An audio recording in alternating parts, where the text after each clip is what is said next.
If you look at the world today, the tribulations, the trials, every war that we have, every bit of suffering all over the world, it's rooted in human hearts.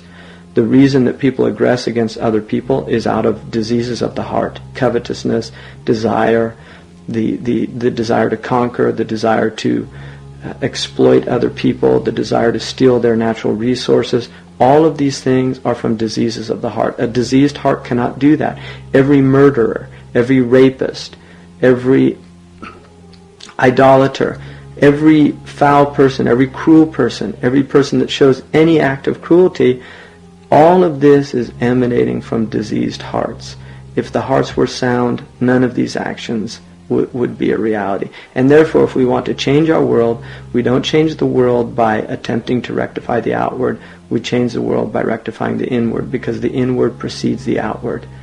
Everything that we see outside of us is in reality coming from the unseen world. It's from the unseen world that the phenomenal world emerges, and it's from the unseen realm of our hearts that all actions emerge. And so if we want to rectify our actions, we have to first rectify our hearts. Now, one of the things that the Muslims of the modern world really fail to recognize is that all of the things that are happening to us, all of these terrible things that we're seeing, it seems that we don't want to look at ourselves and ask ourselves, why are these things happening to us?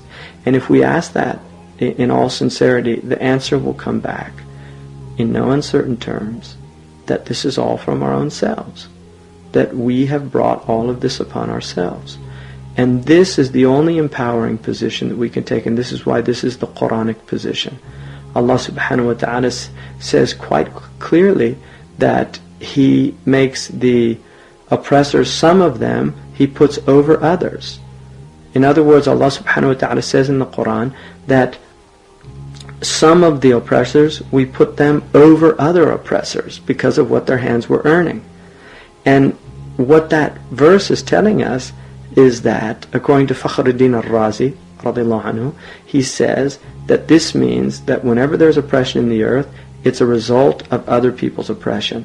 So those people who are aggressed upon are in fact being aggressed upon because of their own oppression. Now, this is obviously not the case for tribulation. There are definitely times when mu'minun are tried, but if they respond accordingly with patience and perseverance, Allah will always give them victory. And this is why the Prophet ﷺ was in Mecca. There's no doubt that they were being oppressed, but Allah subhanahu wa ta'ala gave them victory. Within 23 years, the Prophet ﷺ was not only not oppressed, he had conquered the entire Arabian Peninsula. And all of those people were begging mercy from him.